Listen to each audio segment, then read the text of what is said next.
Tiempo con Dios es un momento para fortalecer tu espíritu y escudriñar la palabra. Vive ahora Tiempo con Dios. Bendita familia de Dios.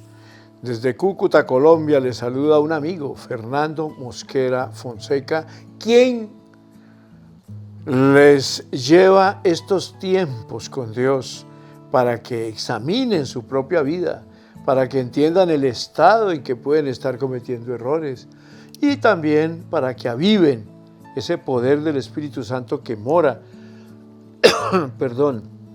en muchos de nosotros, pero que a veces lo dejamos enfriar por circunstancias que cometemos. Bendiciones para todos y comenzamos Tiempo con Dios. Título de la reflexión con que abrimos en esta mañana: palabras que brillan. Y esto tiene que ver con el círculo del odio y cómo cortarlo. Un importante señor gritó al director de su empresa porque estaba enojado en ese momento. El director llegó a su casa y gritó a su esposa acusándola de que estaba gastando demasiado porque había un abundante almuerzo en la mesa. Su esposa gritó a la empleada que rompió un plato. La empleada dio un puntapié al perro porque la hizo tropezar. El perro salió corriendo y mordió a la señora que pasaba por la vereda porque estaba obstaculizando su salida por la puerta. Esa señora fue a la farmacia para colocarse la vacuna y que le curaran la herida y gritó al farmacéutico porque le dolió la vacuna al ser aplicada. El farmacéutico llegó a la casa y gritó a su madre porque la comida no era de su agrado. Su madre, tolerante y un manantial de amor y perdón, acarició sus cabellos diciéndole: hijo querido, prometo que mañana haré tu comida favorita. Tú trabajas mucho, estás cansado y precisas una buena noche de sueño. Voy a cambiar las sábanas de tu cama por otras bien limpias y perfumadas para que puedas descansar en paz. Mañana te sentirás mejor. Bendijo a su hijo y abandonó la habitación dejándolo solo con sus pensamientos.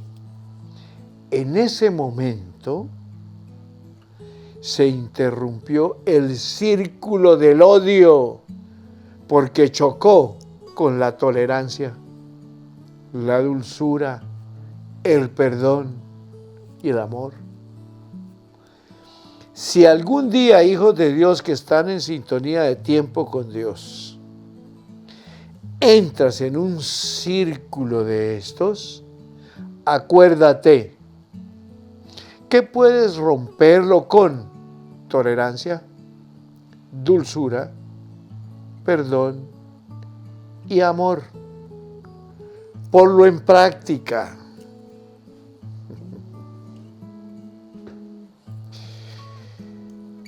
Vamos a estudiar un tema muy interesante que tiene que ver con un interrogante.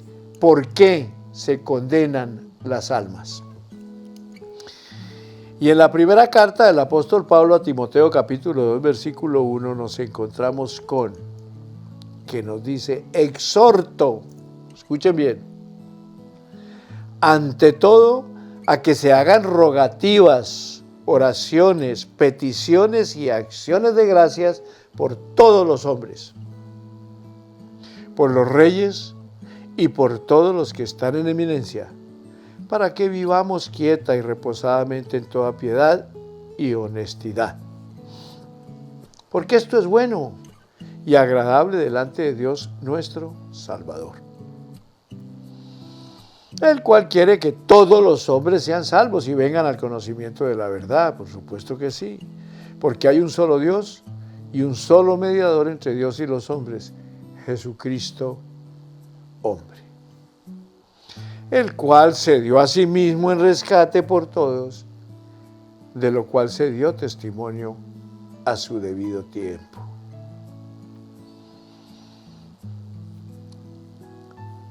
En esta introducción con la bendita palabra, vamos a tratar 5 segmentos que nos van a dar a nosotros un modelo de vida enseñada por el apóstol Pablo a su hijo Timoteo, que sencillamente vale la pena que lo aprendamos para poder hacer las cosas mejor cada día conforme a la voluntad de Dios. Bueno, entonces abrimos en este primer segmento con lo que el apóstol Pablo le estaba enseñando a su discípulo Timoteo, pero que nos lo dejó la bendita palabra como modelo para que nosotros también lo hagamos. Entonces, primero, rogativa y oraciones con peticiones y acciones de gracia por todos los hombres. Note una cosa, hijos de Dios que están en sintonía de tiempo con Dios. Es una petición que nosotros, los conocedores de la palabra, debemos prácticamente usar cada día. El Señor nos dio una enseñanza muy poderosa. Orad sin cesar, que es el versículo más corto que tiene la Sagrada Escritura.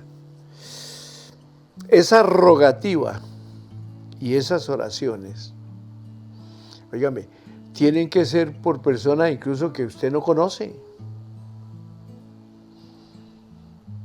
Esas rogativas tienen que ser clamando a Dios por circunstancias que puede usted estar viendo en el mundo, o no hablemos del mundo, hablemos del entorno donde usted habita. Muchas veces se critica a una persona o a una pareja o a una familia que viven desordenadamente a cambio de utilizar lo sabio que está en la palabra, rogativas, oraciones, peticiones y dando las gracias por todos los hombres. Y esa familia que usted critica, que usted ni saluda, porque sus comportamientos son despectivos, arrogantes, groseros, sea lo que sea. Note, el Señor no quiere que ni uno perezca, sino que todos procedan al arrepentimiento. Y ahí está esa familia. Usted no saluda a aquel señor que todos los días llega borracho a golpear a su casa, a golpear a su esposa, a su familia, hasta al perro. ¿Cuánto necesita esa rogativa, esa oración y esas peticiones a Dios? Porque hace parte de todos los hombres, imagen y semejanza de Dios. Muchas veces Dios permite que sucedan estas cosas en nuestro entorno, en nuestra cercanía, para ponernos este ejercicio del primer segmento. Para que roguemos para que esa familia X, Y o Z, que usted no la soporta por sus comportamientos, en lugar de tener esa actitud de no soportarla, ruegue por esa familia, bendiga a esa familia. ¿Por qué no haces un ayuno por esa familia? Y ore por ello. Esto es un asunto de consejería que Pablo le estaba dando a Timoteo. Pero hoy, en pleno siglo XXI y a través de la frecuencia F, radio y televisión, el Señor está enviándolo a multitud de personas que están en sintonía y que están entendiendo, yo le tengo tanta bronca a ese vecino. Pues este es un buen consejo, porque a mí me va a aliviar. Yo también a veces me siento tan desesperado, tan preocupado, tan angustiado, que no sé ni para dónde coger. Pues ahí tiene oficio, con todo respeto. Ruegue, ore y haga peticiones. Y desde luego, al hacer peticiones por fe, dé las gracias al Señor Padre, gracias porque aquella familia ha tenido una transformación increíble desde que yo empecé a orar por ellos. Gracias a ti, Padre. Igualmente por aquel vecino que llegaba borracho, ahora llega muy sobrio y llega muy bien y usted lo ve llegar y le da gusto. Nunca se saludaban y algún día se tropezaron y se saludaron. ¿Cómo está? Mucho gusto, para mí es grato. Yo lo veo mucho, pero no lo había saludado y resultaron siendo amigos. ¿De dónde vino eso?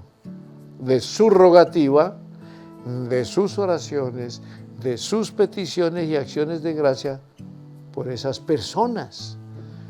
Este es un consejo amable, tierno, cariñoso, que desde luego sirve a esas personas, pero déjeme decirle, de parte de Dios, te sirve más a ti. Porque cuántas cosas Dios te puede dar por esa actitud misionera que tuvo con esa familia, o con ese borracho, o con esa persona que cometía errores por falta de conocimiento. Recordando lo que dice la palabra, tú tienes conocimiento. Eso es lo que le está diciendo Pablo a Timoteo. Tú tienes conocimiento. Y mucha gente se pierde porque le falta conocimiento. Pues en lugar de complicarse la vida, ruegue, ore, pida por esas personas, porque esa es mi petición, dice el Señor. Estás en Tiempo con Dios, tu mejor momento. Bueno, en este segundo segmento nos encontramos que la palabra que de introducción hicimos nos habla que debemos orar por los reyes y por aquellos que están en eminencia. Resulta que muchas veces pensamos que porque el señor presidente de la República está allá manejando el gobierno, tiene muchos guardaespaldas, tiene quien lo cuide, vive en el palacio. Entonces, como está en eminencia, no tiene necesidades. Hijos de Dios que están en sintonía en tiempo con Dios, esas personas son las que más necesitan de que nosotros oremos por ellos. ¿Cuánto necesita un director de un país? Si un director de una simple empresa se ve atafagado por las circunstancias que pasa a diario, imagínese lo que es un presidente, un rey, una persona que tiene a cargo un estado. Necesita más oración. La palabra no se equivoca. Esos reyes, esos presidentes, esos encargados con redundancia, de cargos muy delicados, necesitan darles fortaleza a través de la oración. Y no es necesario ir a decirle, yo estoy orando por usted. No, eso es un silencio entre Dios, usted, y la respuesta es de nuestro Padre Celestial. Nosotros en nuestro país, por ejemplo, oramos por cultura ya de responsabilidad como siervos del Dios Altísimo. Oramos por nuestro presidente de la República, por su Congreso, por los que están en eminencia.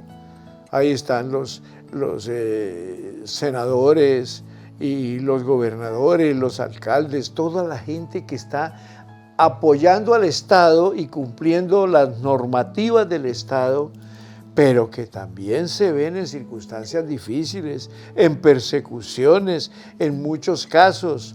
Esas personas que están en eminencia aún se desprenden de la familia porque se entregan plenamente a cumplir con la misión que el Estado les pone como responsabilidad.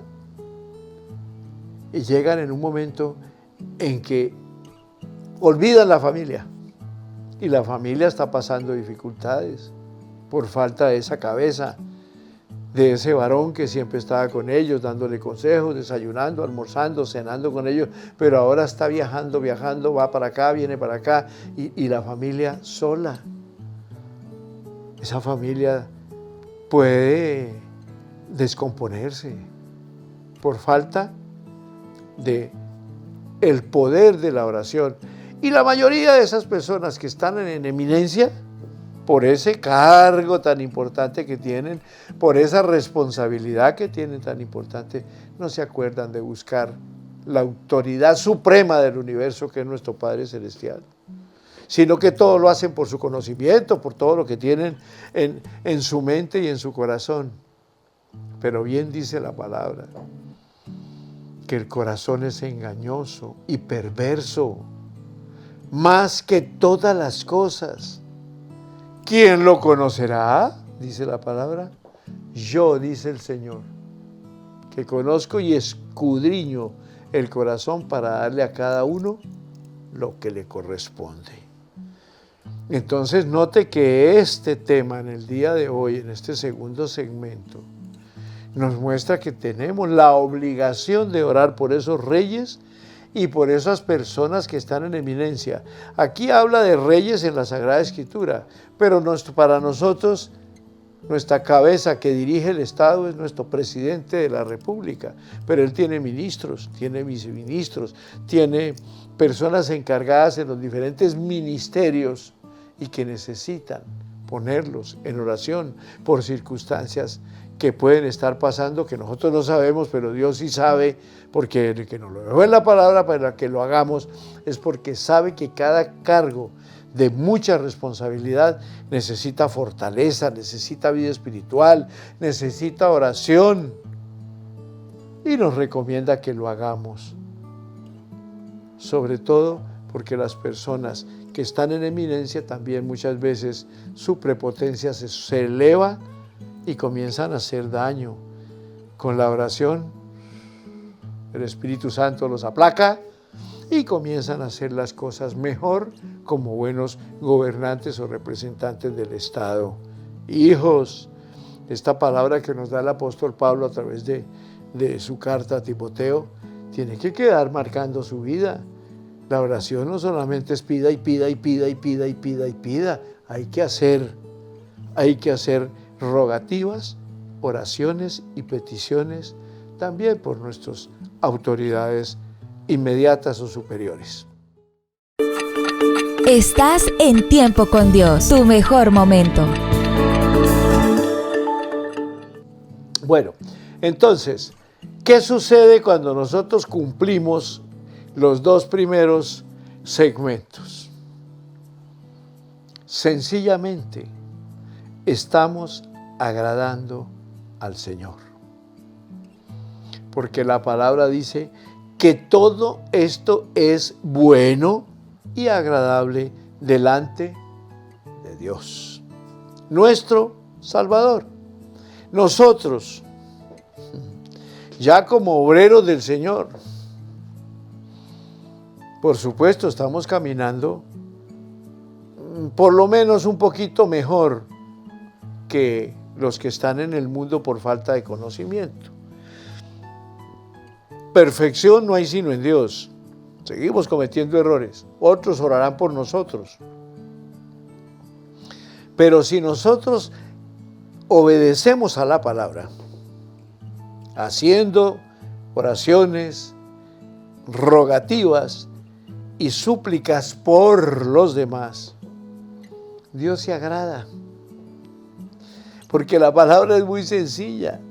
Dios ama a los que le aman y le hallan los que temprano le buscan.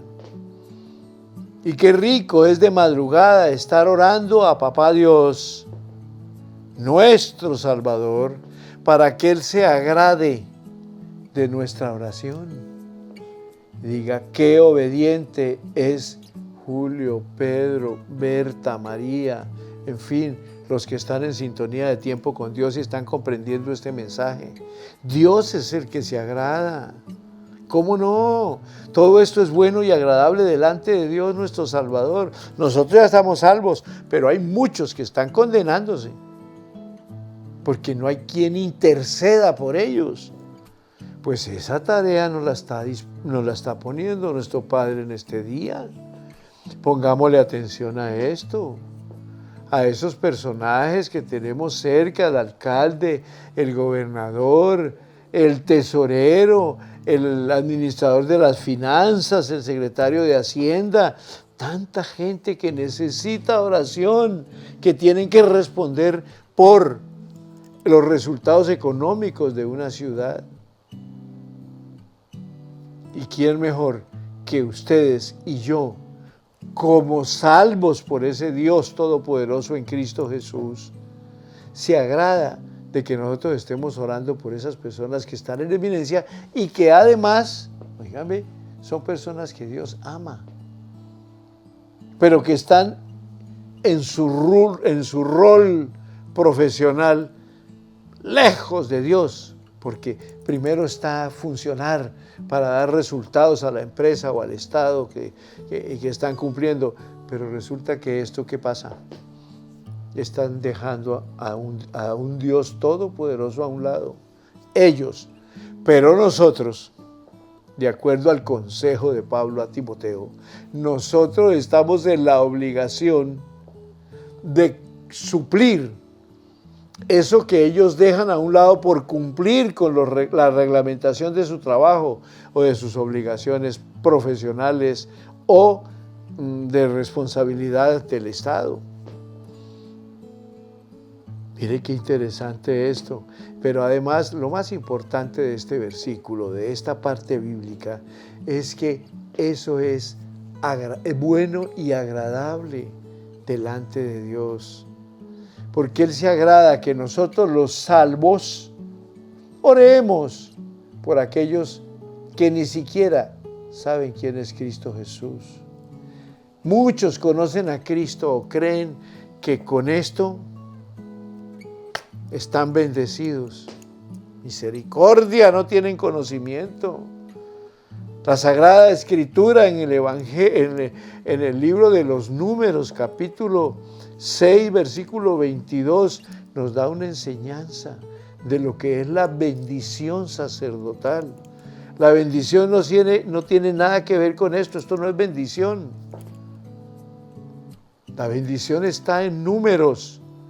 Amables oyentes y televidentes de Tiempo con Dios, ministros de la palabra, de la denominación que sea, vayan y miren a Números, capítulo 6, versículo 22 en adelante, y ahí encuentran ustedes un título muy interesante, la bendición sacerdotal. Usted es sacerdote para su familia, para su hogar. Usted es sacerdote para su ciudad, para su sector donde vive. Y con lo que dice en Números capítulo 6, versículo 22, usted se constituye en un instrumento que obedece a lo que dice la palabra. Y por supuesto Dios se agrada. Vea, este discípulo que mi hijo lo salvó al morir en la cruz del Calvario, ahora está orando por estas multitudes que están en eminencia. ¿Cómo lo puedo bendecir? Ya sé, tiene esta necesidad, tiene aquella circunstancia, estoy viendo que va a pasar aquello con él, yo lo defiendo porque es fiel a lo que yo le he dicho. En este segmento nos encontramos con algo maravilloso, familias lindas que están en sintonía de Tiempo con Dios. Y es la realidad de Dios desde Adán hasta el día de hoy. Dios no quiere que ni uno perezca, sino que todos procedan al arrepentimiento. Él no quiere que ni uno perezca. Él no hizo a Adán para que cayera, pero sí le dejó una responsabilidad para que fuera fiel y obediente a Dios. Pero este sinvergüenza llamado Satanás lo enredó, lo engañó, lo hizo desobedecer, y ahí todo el género humano desde Adán hasta el día de hoy cayó en maldición. Y son maldiciones serias, porque esa maldición del pecado original de desobediencia incluye enfermedad, pobreza espiritual y muerte segunda, que es la salvación del alma, que es lo más importante para Dios, su alma. A Dios no le interesa su bojote, sus ojos verdes, su figura hermosa, el cabello, no. A Dios le interesa la parte interna. Somos seres tripartitas. Tenemos un espíritu que Dios nos lo da para que nos comuniquemos con Él. Tenemos un alma donde operan pensamientos, sentimientos, emociones y voluntad. Y tenemos un cuerpo que expresa la parte interior que tenemos. Ese es Dios, así nos formó, así nos hizo. Pero el cuerpo vuelve a su lugar de origen. Tomó barro, hizo la figura, sopló y le dio el soplo de vida. Vuelve el hombre al lugar de origen. El espíritu, Dios lo presta. La parte espiritual de él la pone en el género humano. Que el hombre la desprecia y viva como le da la gana, haciéndole caso al diablo, entonces el espíritu se hace a un lado y el hombre hace todo lo que le parece. Pero el espíritu, en el momento de la persona fallecer, va al que lo dio, al Padre. Pero el alma es inmortal. El alma no muere. Somos seres eternos, imagen y semejanza de Dios. Somos seres espirituales que habitamos en un cuerpo. Y somos inmortales en la parte almática. Y si esa alma ha sido obediente a la palabra, en el momento de partir de este mundo, va al paraíso, a esperar, a descansar y a esperar el gran juicio del gran trono blanco. Si no fue obediente a Dios, si no tuvo a Cristo en su corazón, si no lo aceptó y lo recibió y el Cristo lo lavó con su sangre, hay otro lugar. Yo no me atrevo a decirle cuál, porque yo no soy el que justifico ni estoy sancionando a nadie. El lugar está en la Sagrada Escritura y se llama condenación. Impresionante.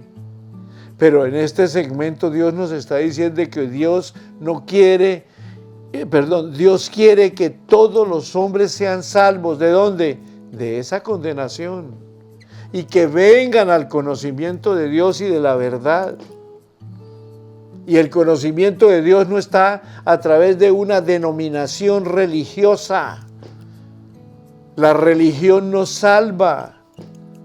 El que salva es Jesucristo, el Hijo de Dios, el único camino, la única verdad y la única vida eterna.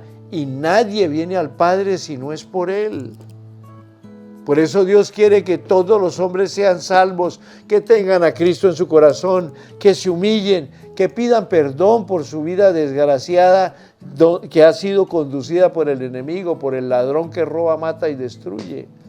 Que tengan conocimiento de Dios y vengan a la verdad para que puedan ser salvos, porque Dios no quiere que ni uno solo se pierda, sino que todos procedan al arrepentimiento. Y el arrepentimiento es conocimiento de Dios y caminar en la verdad rumbo a una salvación eterna. Como también cuando hay desobediencia y hay pecado y se vive más para el pecado y las insinuaciones del diablo, también hay eternidad, pero de condenación. Y eso es grave. Con Cristo somos salvos. Sin Cristo somos condenados. Y esa condenación es la que papá no quiere para ni uno de los hombres. Estás en Tiempo con Dios, tu mejor momento. Bueno, mis amados, llegamos hasta aquí. Yo estoy feliz porque he tenido el privilegio de compartir algo que para mí, conmigo lo hicieron. No le cuenten a nadie, pero aquí delante de ustedes no hay un ángel que bajó del cielo con aureola y alitas. No, aquí hay un pecador que fue lavado por la sangre preciosa de Jesús. Que mi mundo estaba en el desequilibrio comercial. Yo quería llegar a ser el empresario número 1 en Colombia de la industria gastronómica. Y el Señor me aterrizó en el año 83, cuando cayó el Bolívar de Venezuela y no se ha vuelto a parar. Y más de uno nos quebramos en esa época. Y en esa época yo tenía una esposa, 4 niñas chiquitas, y el Señor me aterrizó para llevarme a conocer el camino, la verdad y la vida que hoy en día lo conozco, y lo conocí porque mi esposa Amparito fue la primera que llegó a los pies de Cristo. Y luego ella me insistió y oró y ayunó y guerreó hasta que este pecador, hoy en día siervo del Señor por su misericordia y su amor, le sirve a otros. Y gracias a eso yo me gozo siendo obrero del Señor. Lo más lindo es que yo creía en todo lo que me enseñaron a mí en la religión, pero no me habían enseñado que había un solo Dios y que había un solo mediador entre Dios y los hombres, Jesucristo, hombre. Yo no lo sabía. Y el apóstol Lucas, en el capítulo 22, del 28 al 30, nos habla de algo maravilloso. Dice: pero vosotros sois los que habéis permanecido conmigo en mis pruebas. Yo pues os asigno un reino como mi Padre me lo asignó a mí, para que comáis y veáis a mi mesa en mi reino y os sentéis en tronos juzgando a las 12 tribus de Israel. ¿Ah? ¿Cómo le parece a usted? Qué interesante esto.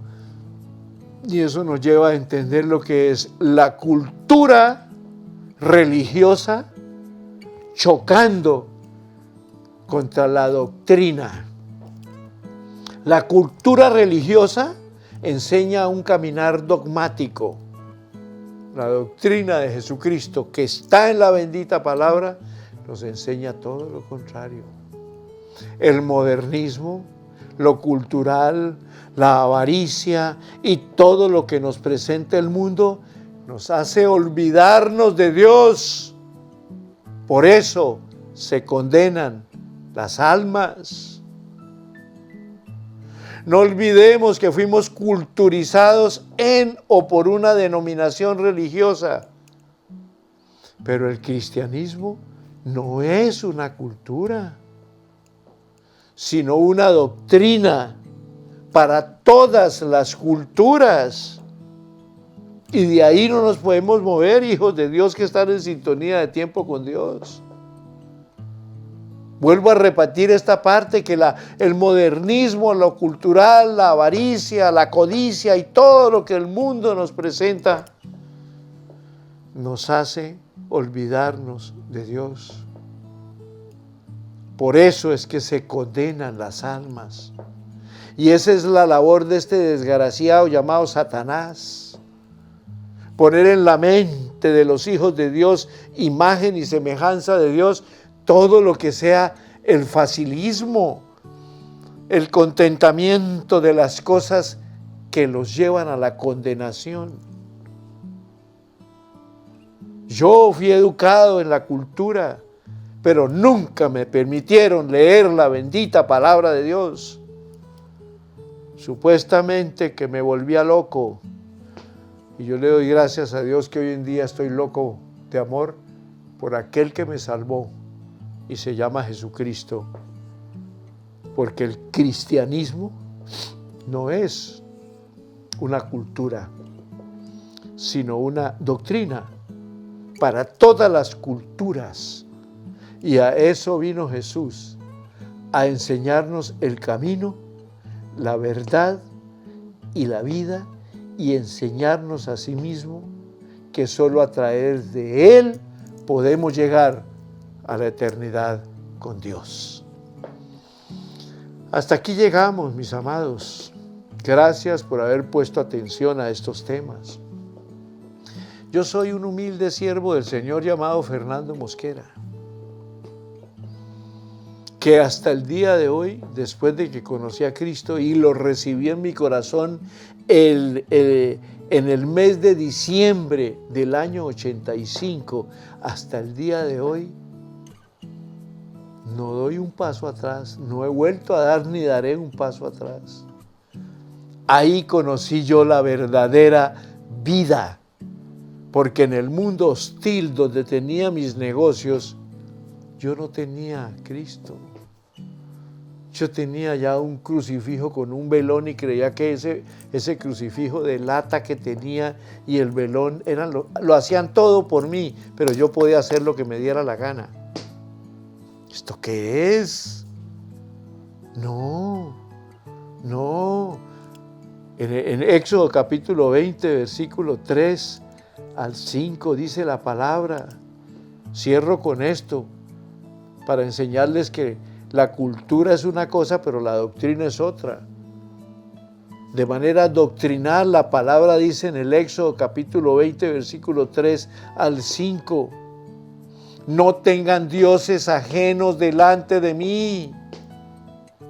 No se hagan imagen ni ninguna semejanza de lo que esté arriba en el cielo o abajo en la tierra, ni en las aguas debajo de la tierra. No se inclinen a ellas ni las honren, porque yo soy Jehová, tu Dios, fuerte y celoso, que visito la maldad, óigame bien, de los padres sobre los hijos, hasta la tercera y cuarta generación de los que me aborrecen. Pero es tan lindo el amor de Dios que en el versículo 6 dice, y hago misericordia a los que me aman y guardan mis mandamientos hasta 1000 generaciones.